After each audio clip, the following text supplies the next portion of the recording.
ಎಲ್ಲರಿಗೂ ನಮಸ್ಕಾರ. Welcome to Malenadu ಸವಿರುಚಿ. ಇವತ್ತು ತುಂಬಾ ರುಚಿಕರವಾಗಿರುವಂತಹ ಸಾಫ್ಟ್ ಆಗಿರುವಂತಹ ಹಾಗೆ ಎಲ್ಲರ ಫೇವ್ರೇಟ್ ಆಗಿರುವಂತಹ ಕಾಯಿ ಹೋಳಿಗೆನ ಹೇಗೆ ಮಾಡ್ಕೊಳ್ಳೋದು ಅಂತ ನೋಡೋಣ.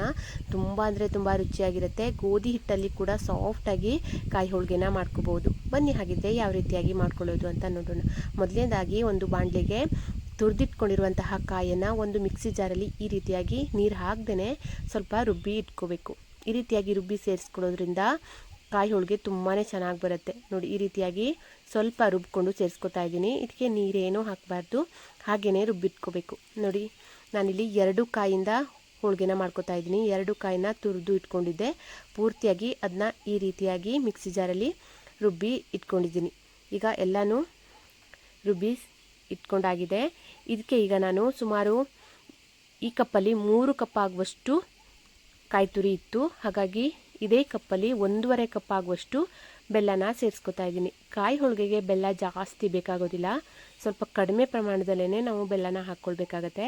ಹಾಗಾಗಿ ನಾನು ಈಗ ತೋರಿಸ್ತಾ ಇದ್ದೀನಲ್ಲ, ಆ ಕಪ್ಪಲ್ಲಿ ಸುಮಾರು 3 ಕಪ್ ಆಗುವಷ್ಟು ಹಸಿ ತೆಂಗಿನ ತುರಿ ಇತ್ತು. ನಾನು ಅದಕ್ಕೆ 1.5 ಕಪ್ ಆಗುವಷ್ಟು ಬೆಲ್ಲನ ಸೇರಿಸ್ಕೊತಾ ಇದ್ದೀನಿ. ಬೆಲ್ಲನ ಹಾಕಿದ ಮೇಲೆ ಚೆನ್ನಾಗಿ ಮಿಕ್ಸ್ ಮಾಡ್ಕೋಬೇಕು. ನೋಡಿ, ಈ ರೀತಿಯಾಗಿ ನೀಟಾಗಿ ಮಿಕ್ಸ್ ಮಾಡ್ಕೋಬೇಕಾಗತ್ತೆ. ಕರೆಕ್ಟಾಗಿ ಕಾಯಿ ಮತ್ತು ಬೆಲ್ಲ ನೀಟಾಗಿ ಮಿಕ್ಸ್ ಆಗೋ ಹಾಗೆ ಮಿಕ್ಸ್ ಮಾಡ್ಕೋಬೇಕು. ನಾನೀಗ ಗ್ಯಾಸ್ನ ಹಚ್ಕೊಂಡಿಲ್ಲ, ಕರೆಕ್ಟಾಗಿ ಮಿಕ್ಸ್ ಆದಮೇಲೆ ಗ್ಯಾಸ್ನ ಹಚ್ಕೊಂಡು ಲೋ ಫ್ಲೇಮ್ನಲ್ಲಿ ಇದನ್ನ ಕಾಯಿಸ್ಕೋಬೇಕಾಗತ್ತೆ. ನೋಡಿ, ಈ ರೀತಿಯಾಗಿ ಚೆನ್ನಾಗಿ ಮಿಕ್ಸ್ ಮಾಡಿಕೊಂಡು ಇದನ್ನ ಇಟ್ಕೋಬೇಕು. ನೋಡಿ, ಇದು ಕರೆಕ್ಟಾಗಿ ಮಿಕ್ಸ್ ಆಗಿದೆ ಅನ್ನಬೇಕಾದ್ರೆ ನಾನೀಗ ಗ್ಯಾಸ್ನ ಹಚ್ಕೊಳ್ತಾ ಇದ್ದೀನಿ. ಇದಕ್ಕೆ ಈಗ 1 ಟೀ ಸ್ಪೂನ್ ಆಗುವಷ್ಟು ಏಲಕ್ಕಿ ಪುಡಿನ ಸೇರಿಸ್ಕೊತಾ ಇದ್ದೀನಿ. ಏಲಕ್ಕಿ ಪುಡಿ ಹಾಕಿದ ಮೇಲೆ ಮತ್ತೆ ಒಂದ್ಸರಿ ಚೆನ್ನಾಗಿ ಮಿಕ್ಸ್ ಮಾಡ್ಕೋಬೇಕು. ಈಗ ಲೋ ಟು ಮೀಡಿಯಮ್ ಫ್ಲೇಮ್ನಲ್ಲಿ ಇದನ್ನ ಕಾಯಿಸ್ಕೋಬೇಕಾಗತ್ತೆ. ಇದು ಸ್ವಲ್ಪ ಗಟ್ಟಿಯಾಗೋ ತನಕನೂ ಇದನ್ನ ಕಾಯಿಸ್ಕೋಬೇಕು. ನೋಡಿ, ಹೀಗೆ ಈ ರೀತಿಯಾಗಿ ಚೆನ್ನಾಗಿ ಮಿಕ್ಸ್ ಮಾಡ್ಕೊತ ಇದನ್ನ ಕಾಯಿಸ್ಕೊಂಡ್ರೆ ಸ್ವಲ್ಪ ಹೊತ್ತಿಗೆಲ್ಲ ಇದು ಗಟ್ಟಿಯಾಗಿಬಿಡುತ್ತೆ. ಅಲ್ಲಿ ತನಕನೂ ಇದನ್ನ ಚೆನ್ನಾಗಿ ಕಾಯಿಸ್ಕೋಬೇಕು. ಈ ರೀತಿಯಾಗಿ ಕಾಯಿಸ್ಕೊಂಡು ಪೂರ್ತಿಯಾಗಿ ತಣ್ಣಗಾಗೋದಕ್ಕೆ ಬಿಡಬೇಕಾಗತ್ತೆ. ಇದನ್ನ ನೋಡಿ, ಈ ರೀತಿಯಾಗಿ ತಳ ಸ್ವಲ್ಪ ಬಿಡೋದಕ್ಕೆ ಸ್ಟಾರ್ಟ್ ಆಗುತ್ತೆ. ಅಲ್ಲಿ ತನಕನೂ ಇದನ್ನ ಕಾಯಿಸ್ಕೋಬೇಕು. ಇದಕ್ಕೆ ಬೇಕಿದ್ದರೆ ಗಸಗಸೆನೂ ಕೂಡ ಸೇರಿಸ್ಕೋಬೋದು. ನಾನು ಗಸಗಸೆ ಏನೂ ಸೇರಿಸ್ಕೊಂಡಿಲ್ಲ. ಅದು ತಣ್ಣಗಾಗುವಷ್ಟರಲ್ಲಿ ನಾನಿಲ್ಲಿ ಗೋಧಿ ಹಿಟ್ಟಿನ ಕಣಕನ ರೆಡಿ ಮಾಡ್ಕೋತಾ ಇದ್ದೀನಿ.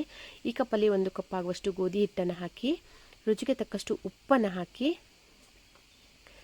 ಹಾಗೆ 1 ಸಣ್ಣ ಸ್ಪೂನ್ ಆಗುವಷ್ಟು ಅರಿಶಿನೂ ಕೂಡ ಸೇರಿಸ್ಕೊತಾ ಇದ್ದೀನಿ. ಎಲ್ಲನೂ ಈಗ ಒಂದ್ಸರಿ ಡ್ರೈ ಮಿಕ್ಸ್ ಮಾಡ್ಕೋಬೇಕು. ನೋಡಿ, ಹೀಗೆ ಈ ರೀತಿಯಾಗಿ ಡ್ರೈ ಮಿಕ್ಸ್ ಮಾಡಿಕೊಂಡು ಇದಕ್ಕೆ ನೀರನ್ನು ಹಾಕಿ ಕಲಿಸ್ಕೋಬೇಕಾಗತ್ತೆ. ಸ್ವಲ್ಪನೇ ನೀರನ್ನು ಹಾಕಿ ಈ ರೀತಿಯಾಗಿ ಕಲಿಸ್ಕೊತಾ ಇದ್ದೀನಿ. ನೋಡಿ, ಹೀಗೆ ನಾವು ಎಷ್ಟು ಚೆನ್ನಾಗಿ ನಾದ್ಕೋತೀವಲ್ಲ ಅಷ್ಟು ಚೆನ್ನಾಗಿ ಬರುತ್ತೆ ಹೋಳಿಗೆ. ಈ ರೀತಿಯಾಗಿ ಚೆನ್ನಾಗಿ ನಾದ್ಕೋಬೇಕು. ಮೈದಾ ಹಿಟ್ಟಲ್ಲಿ ಮಾಡ್ಕೊಳ್ಳೋದಕ್ಕಿಂತ ಗೋಧಿ ಹಿಟ್ಟಲ್ಲಿ ತುಂಬಾ ಚೆನ್ನಾಗಾಗುತ್ತೆ ಹೋಳಿಗೆ, ಮತ್ತು ಹೆಲ್ದಿಯಾಗಿಯೂ ಕೂಡ ಇರುತ್ತೆ. ನಮ್ಮ ಮನೆಯಲ್ಲಿ ಹೆಚ್ಚಿನದಾಗಿ ಗೋಧಿ ಹಿಟ್ಟಿನಲ್ಲೇ ಹೋಳಿಗೆನ ಮಾಡ್ಕೊಳ್ಳೋದು. ನೋಡಿ, ಈ ರೀತಿಯಾಗಿ ಚೆನ್ನಾಗಿ ನಾದ್ಕೊತ ಕಲಿಸ್ಕೋಬೇಕು. ಈ ಥರ ಮಾಡಿ ಎಷ್ಟು ಚೆನ್ನಾಗಿ ನಾದ್ಕೋತೀವಲ್ಲ ಅಷ್ಟು ಚೆನ್ನಾಗಿ ಹೋಳಿಗೆ ಬರುತ್ತೆ. ನೋಡಿ, ಈ ರೀತಿಯಾಗಿ ಗಟ್ಟಿಯಾಗಿ ಒತ್ತಿನೇ ಕಲಿಸ್ಕೋಬೇಕಾಗತ್ತೆ. ನೋಡಿ, ಹೀಗೆ ಇದಕ್ಕೆ ಈಗ ಒಂದು 2 ರಿಂದ 3 ಸ್ಪೂನ್ ಆಗುವಷ್ಟು ಎಣ್ಣೆನ ಹಾಕಿ ಮತ್ತೆ ಒಂದ್ಸರಿ ಚೆನ್ನಾಗಿ ಕಲಿಸ್ಕೊತಾ ಇದ್ದೀನಿ. ಎಣ್ಣೆ ಮತ್ತು ನೀರು ಸ್ವಲ್ಪ ಹಾಕ್ಕೊಳ್ತಾನೆ ಕಲಿಸ್ಕೋಬೇಕು. ಹೀಗೆ ಮಾಡೋದ್ರಿಂದ ಹೋಳಿಗೆ ಸಾಫ್ಟಾಗಿ ಬರುತ್ತೆ. ಈ ಥರ ಮಾಡಿ ಚೆನ್ನಾಗಿ ಒತ್ತಿ ಕಲಿಸ್ಕೊಂಡು ಮೇಲಿಂದ ಇನ್ನೊಂದು ಸ್ವಲ್ಪ ಎಣ್ಣೆನ ಹಾಕಿ ಇದನ್ನ ಒಂದು ಅರ್ಧ ಗಂಟೆನಾದರೂ ನೆನೆಯೋದಕ್ಕೆ ಬಿಡಬೇಕು. ಟೈಮ್ ಇಲ್ಲ ಅನ್ನೋದಾದರೆ ಒಂದು 10 ನಿಮಿಷನಾದರೂ ನೆನೆಸ್ಕೋಬೇಕು. ಈ ಥರ ನೆನೆಸ್ಕೊಳ್ಳೋದ್ರಿಂದ ತುಂಬಾ ಸಾಫ್ಟಾಗಿ ಹೋಳಿಗೆ ಬರುತ್ತೆ. ಹಾಗಾಗಿ ಒಂದು ಲಿಡ್ಡನ್ನು ಕ್ಲೋಸ್ ಮಾಡಿ ಒಂದು ಅರ್ಧ ಗಂಟೆ ನೆನೆಯೋದಕ್ಕೆ ಬಿಡ್ತಾ ಇದ್ದೀನಿ. ಅಷ್ಟರಲ್ಲಿ ನೋಡಿ ಎಷ್ಟು ಚೆನ್ನಾಗಿ ಉಂಡೆ ಕಟ್ಟೋದಕ್ಕೆ ಬರ್ತಾ ಇದೆ ಅಂತ. ಹೂರಣ ಈ ರೀತಿಯಾಗಿ ಬರಬೇಕು. ಈ ಥರ ರೆಡಿಯಾಗಿರಬೇಕು ಕಾಯಿ ಹೂರಣ. ಇದನ್ನ ಈಗ ಈ ಥರ ಎಷ್ಟು ದೊಡ್ಡದಾಗಿ ಬೇಕು ಅಷ್ಟು ದೊಡ್ಡದಾಗಿ ಈ ಥರ ಉಂಡೆನ ಮಾಡಿ ರೆಡಿ ಮಾಡಿ ಇಟ್ಕೋತಾ ಇದ್ದೀನಿ.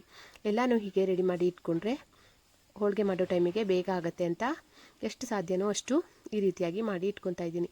ಈ ಥರ ಮಾಡಿಕೊಂಡು ಬಿಸಿಯಾಗಿ ತಿನ್ನೋದಕ್ಕೆ ತುಂಬಾ ಚೆನ್ನಾಗಿರುತ್ತೆ. ಈಗ ಒಂದು ಟೈಮಿಗೆ ಎಷ್ಟು ಬೇಕು ಅಷ್ಟನ್ನು ಮಾತ್ರನೇ ನಾನು ಈ ರೀತಿಯಾಗಿ ಉಂಡೆನ ಮಾಡಿ ರೆಡಿ ಮಾಡಿ ಇಟ್ಕೊತಾ ಇದ್ದೀನಿ.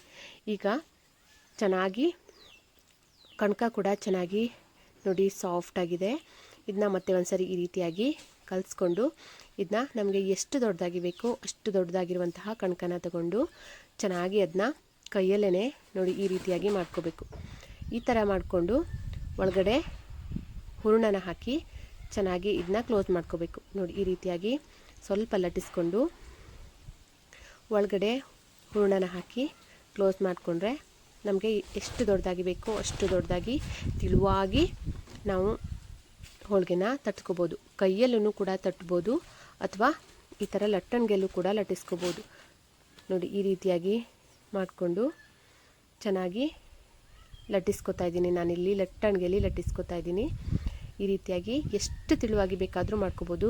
ತುಂಬಾ ತಿಳುವಾಗಿ ಬರುತ್ತೆ, ಸ್ವಲ್ಪ ಕೂಡ ಓಪನ್ ಆಗೋದಿಲ್ಲ ಎಲ್ಲೂ. ನೋಡಿ ಈ ರೀತಿಯಾಗಿ ಲಟ್ಟಿಸ್ಕೊಂಡು ಕಾದಿರುವಂತಹ ಹಂಚಿಗೆ ಎಣ್ಣೆನ ಹಚ್ಕೋತಾ ಇದ್ದೀನಿ. ಈ ರೀತಿ ಎಣ್ಣೆನ ಹಚ್ಕೊಂಡು ತಟ್ಕೊಂಡಿರುವಂತಹ ಹೋಳಿಗೆನ ಹಾಕಿ ಎರಡೂ ಕಡೆನೂ ಬೇಯಿಸ್ಕೋಬೇಕು. ನೋಡಿ ಈ ರೀತಿಯಾಗಿ ಹಾಕ್ಕೊಳ್ತಾ ಇದ್ದೀನಿ. ಬಾಳೆ ಎಲೆ ಮೇಲೆ ಆದರೆ ಚೆನ್ನಾಗಿ ಬಿಟ್ಕೊಡುತ್ತೆ. ನೋಡಿ ಈ ರೀತಿಯಾಗಿ ತಕ್ಕೊಳ್ಬೇಕು. ಈ ಥರ ಮಾಡಿಕೊಂಡು ಎರಡೂ ಕಡೆನೂ ಬೇಯಿಸ್ಕೊತಾ ಇದ್ದೀನಿ. ಇದಕ್ಕೆ ಬೇಕಿದ್ದರೆ ಸ್ವಲ್ಪ ಎಣ್ಣೆ ಅಥವಾ ತುಪ್ಪನ ಹಾಕ್ಕೊಳ್ಬೋದು, ಇಲ್ಲ ಹಾಗೇನೂ ಕೂಡ ಮಾಡ್ಕೋಬೋದು. ನಾವು ತವಾದ ಮೇಲೆ ಎಣ್ಣೆನೇ ಹಾಕಿದ್ರೆ ಆಮೇಲೆ ಎಣ್ಣೆ ಹಾಕೋ ಅವಶ್ಯಕತೆ ಇಲ್ಲ. ಈ ರೀತಿಯಾಗಿ ಮಾಡ್ಕೊಳ್ಳೋಷ್ಟರಲ್ಲಿ ಇನ್ನೊಂದು ಹೋಳಿಗೆನೂ ಕೂಡ ನಾವು ಲಟ್ಟಿಸ್ಕೋಬೋದು. ನೋಡಿ ಈ ರೀತಿಯಾಗಿ ಮಾಡಿಕೊಂಡು ಒಳಗಡೆ ರೆಡಿ ಮಾಡಿ ಇಟ್ಕೊಂಡಿರುವಂತಹ ಕಾಯಿ ಹೂರಣನ ಹಾಕಿ ಚೆನ್ನಾಗಿ ಕ್ಲೋಸ್ ಮಾಡಿಕೊಂಡು ಇದನ್ನ ಎಷ್ಟು ತಿಳುವಾಗಿ ಬೇಕಾದರೂ ನಾವು ಇದನ್ನ ಲಟ್ಟಿಸ್ಕೊಂಡು ಇದನ್ನ ಬೇಯಿಸ್ಕೊಳ್ಳೋದು ಅಷ್ಟೇ. ತುಂಬ ಸಿಂಪಲ್ ಮಾಡ್ಕೊಳ್ಳೋದು, ಹಾಗೆ ಟೇಸ್ಟ್ ಕೂಡ ತುಂಬಾ ಚೆನ್ನಾಗಿರುತ್ತೆ. ನೋಡಿ ಈ ರೀತಿಯಾಗಿ ಮಾಡಿಕೊಂಡು ಇದನ್ನ ಕೈಯಲ್ಲೂ ಕೂಡ ಈ ಥರ ತಟ್ಕೋಬೋದು, ಇಲ್ಲ ಲಟ್ಟಣಿಗೆಲ್ಲೂ ಕೂಡ ಲಟ್ಟಿಸ್ಕೋಬೋದು. ತುಂಬಾ ಸಾಫ್ಟಾಗಿರುವಂತಹ ತುಂಬಾ ರುಚಿಕರವಾಗಿರುವಂತಹ ಕಾಯಿ ಹೋಳಿಗೆ ರೆಡಿ ಆಗುತ್ತೆ. ನೋಡಿ ಈ ರೀತಿಯಾಗಿ ಒಂದು ರೆಡಿ ಆಯಿತು. ಎಷ್ಟು ಸಾಫ್ಟಾಗಿ ಬಂದಿದೆ ಅಂತ ನೋಡಿ. ಹಾಗೆ ಇನ್ನೊಂದನ್ನು ಕೂಡ ಇದೇ ರೀತಿಯಾಗಿ ಲಟ್ಟಿಸ್ಕೊಳ್ತಾ ಇದ್ದೀನಿ. ಹಾಗೆ ತವಕ್ಕೆ ಇನ್ನೊಂದು ಸ್ವಲ್ಪ ಎಣ್ಣೆನ ಹಚ್ಕೊಂಡು ಬಿಡ್ತಾಯಿದ್ದೀನಿ. ಈ ಥರ ಎಣ್ಣೆ ಹಚ್ಕೊಂಡು ಇಟ್ಕೊಂಡ್ಬಿಟ್ರೆ ನಾವು ತಟ್ಟಿದ ತಕ್ಷಣ ಹಾಕ್ಕೊಳ್ಬೋದು. ಹಾಗಾಗಿ ನೋಡಿ ಈ ರೀತಿಯಾಗಿ ಚೆನ್ನಾಗಿ ನಿಧಾನಕ್ಕೆ ಲಟ್ಟಿಸ್ಕೋಬೇಕು. ಜಾಸ್ತಿ ಗಟ್ಟಿಯಾಗಿ ಒತ್ಕೋಬಾರ್ದು, ಸ್ವಲ್ಪ ನಿಧಾನಕ್ಕೆ ಸಾಫ್ಟಾಗಿ ಈ ಥರ ಲಟ್ಟಿಸ್ಕೊತಾ ಇದ್ದೀನಿ. ನೋಡಿ ಈ ರೀತಿಯಾಗಿ ಆಗಿದೆ.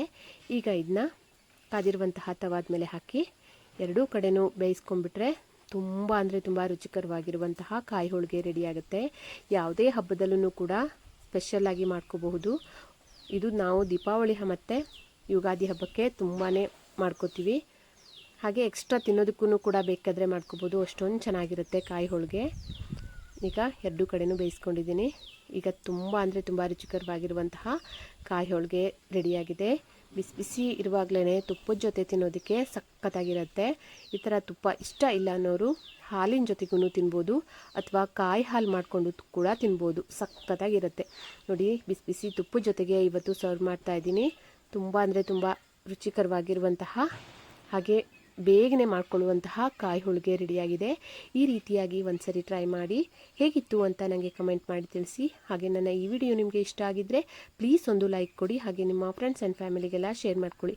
ಹಾಗೆ ಯಾರೆಲ್ಲ ಮೊದಲನೇ ಸರಿ ನನ್ನ ವಿಡಿಯೋನ ನೋಡ್ತಾ ಇದ್ದೀರಾ ಪ್ಲೀಸ್ ಸಬ್ಸ್ಕ್ರೈಬ್ ಮಾಡ್ಕೊಳ್ಳಿ. ಹಾಗೆ ಪಕ್ಕದಲ್ಲಿರುವಂತಹ ಬೆಲ್ ಐಕಾನ್ನ ಕ್ಲಿಕ್ ಮಾಡಿ. Thank you.